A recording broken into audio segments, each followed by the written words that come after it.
The cafe that changed everything. Sometimes the worst moment of your life leads you straight to your destiny. Sarah Mitchell sat frozen in her wheelchair at Corner Brew Cafe in downtown Seattle, staring at the door her date had just walked through, without her. 23 minutes. That's how long Jake had lasted before mumbling something about a work emergency, and disappearing into the rainy November afternoon. The other customers weren't even pretending not to stare anymore. Sarah could feel their pity burning into her skin, and she hated it. She hated the wheelchair. She hated online dating. Most of all, she hated the drunk driver who'd stolen her ability to walk 2 years ago, along with her career as a dance instructor and every shred of confidence she'd once had. Her coffee sat untouched, going cold. Just like her hope. "Mommy, why is that lady crying?"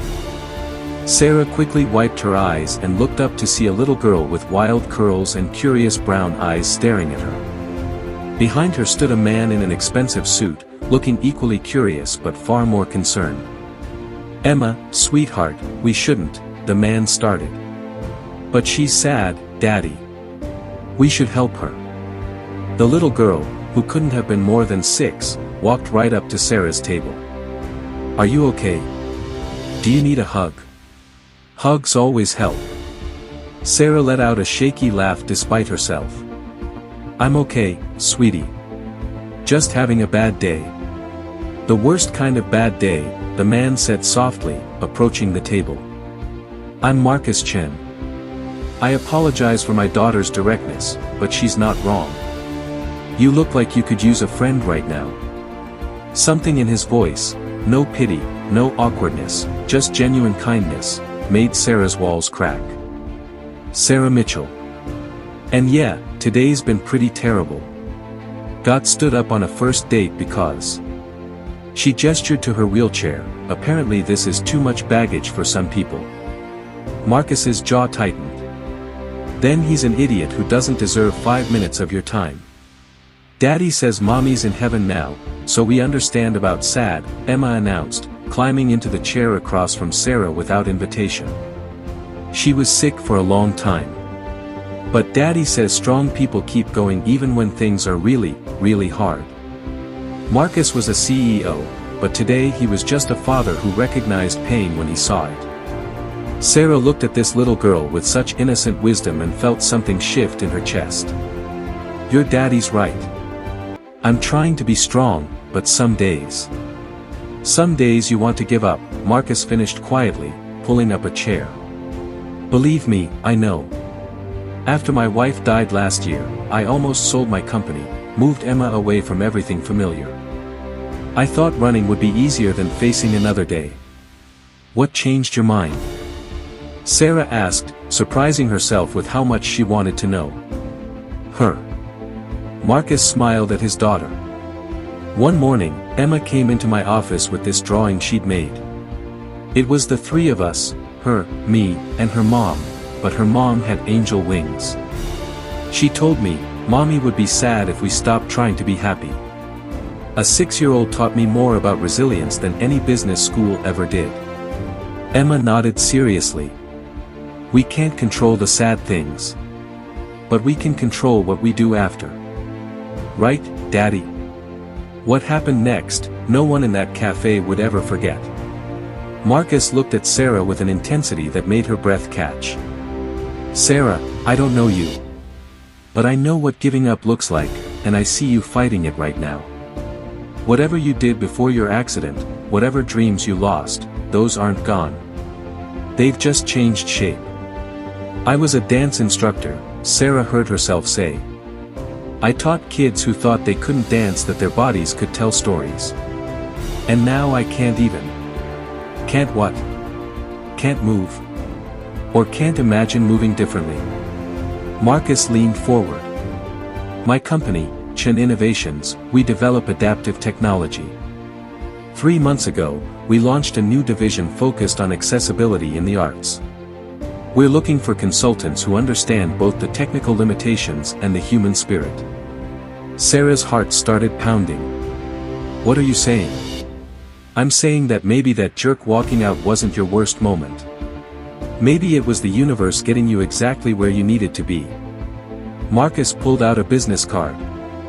I'm saying that I see someone who knows how to teach people to move beyond their perceived limitations, because you're living it. I'm saying I'd like to buy you an actual cup of coffee, hear your story, and discuss how someone with your unique perspective could help us change lives. But the real magic happened when Emma spoke up.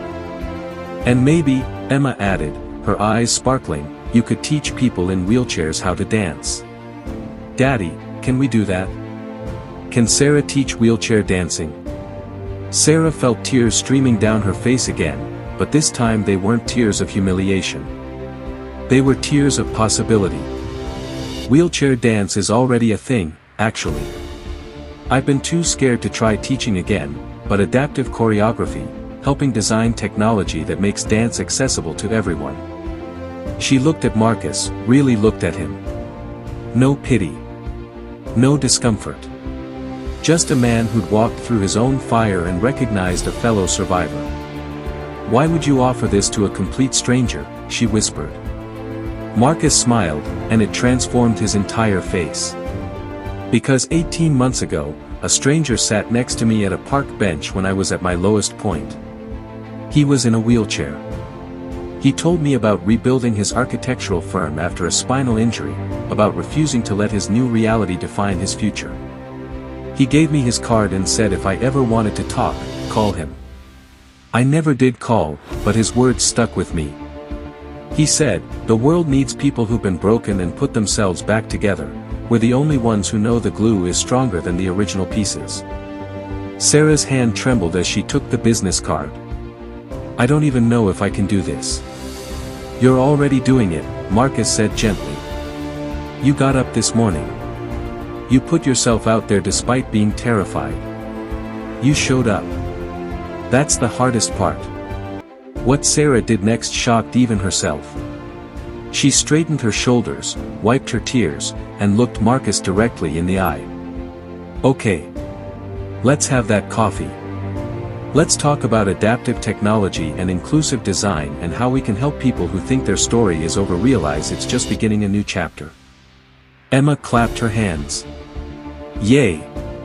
And then you'll be Daddy's friend, and maybe you can come to my birthday party next month.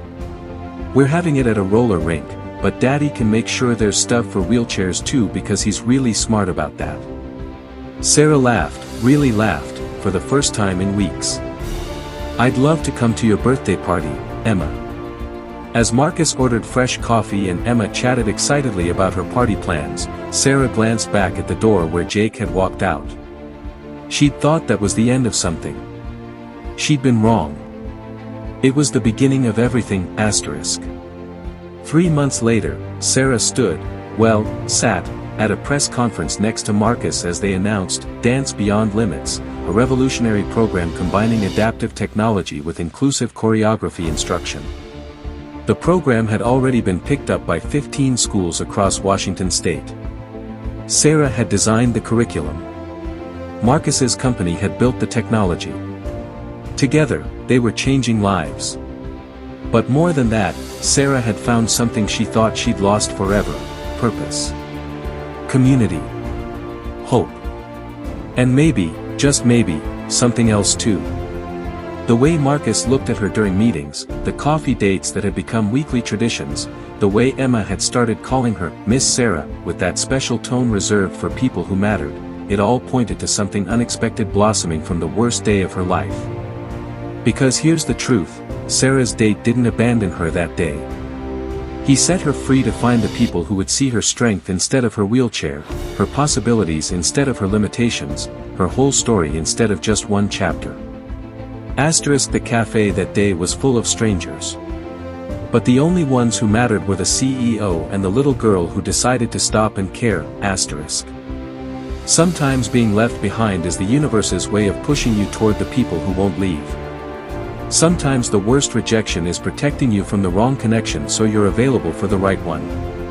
And sometimes, a little girl's innocent question and a grieving father's empathy can remind you that your story isn't over, it's just getting to the good part. Sarah Mitchell went to Corner Brew Cafe expecting a date. She left with a career, a purpose, and a family she never saw coming. Asterisk because the right people don't see obstacles. They see opportunities. And they don't leave, they stay, they help, they build something beautiful together, asterisk. That's not just a happy ending. That's the truth about how life really works when you're brave enough to stay open after you've been broken. The glue really is stronger than the original pieces. And it all started the moment she decided that maybe, just maybe, she was worth sticking around for after all. Sometimes your best life is waiting on the other side of your worst day. You just have to stay long enough to find out.